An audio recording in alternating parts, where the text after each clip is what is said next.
I used to be a professional psychic. I was a fraud. There is clearly no such thing. I worked for a company who operated text, telephone, and face-to-face readings for pretty much all English-speaking countries, and also had contracts with several celebrity psychics to deal with their readings. I'm still bound by a variety of contracts, so I cannot name names or identifying details, but I'll be happy to answer as much as I can in great detail. I'm a 25-year-old man who lives in the north of England. Ask me anything. First question. Why did you do it? What's in it for you besides money and tricking people in the way you did? I needed a job. I was supporting myself and now my ex-partner. It was a vague listing for creative writing on a job website. They gave me the job on the spot, and given my financial circumstance, at the time it was my only option. It was literally money, and there was no other enjoyment or reason for doing it. Question. My sister went to a psychic last week and came back with a lot of specific information about our family. A prediction came true within the next day. Was it just a coincidence? Coincidence? No, it was probably true, but it was either an educated guess or statistically likely. Question. How do you tell someone when they are going to die? Is there a list of possibilities, or do you get creative with it? Predicting something like that, at least in the UK, opens yourself up to a lot of legal issues, so the conversation would be diverted while vaguely addressing the death question.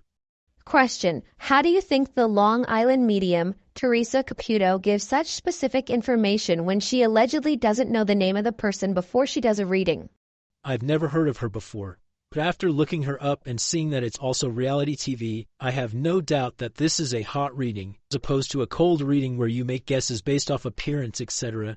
Hot reading is when you know beforehand. I would say there's a producer or a researcher who does a pre-interview.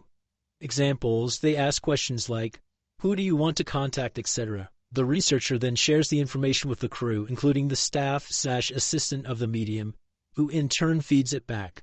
The producer may even casually leave the pre-interview notes unattended for deniability. It is not unheard of for mediums to bug the lobby or lounge of their performance and have researchers listen out for conversations beforehand while using plants to walk around and encourage people to open up underneath the microphone. Question. How much money did you make? How much money was the company you worked for making? I keep about 30% of each pound I made, plus a base rate that was an alright amount over minimum wage. In a month, my working rate would average to about £18 per hour. Question. Did anyone ever confess anything illegal to you? Were you obligated to contact authorities? Ooh, another tough one. Yes and no. Some people would hint because they feel guilty or wanted to know if they'll get caught or get away with it. One that I remember was simply, does my mom know that I took her money? And I read it and I thought, gosh, how am I going to deal with this one? I try to guilt them into returning it.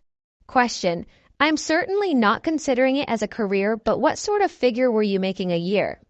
If you're good and you market yourself well, you could net about $80,000 a year, which is like £40,000.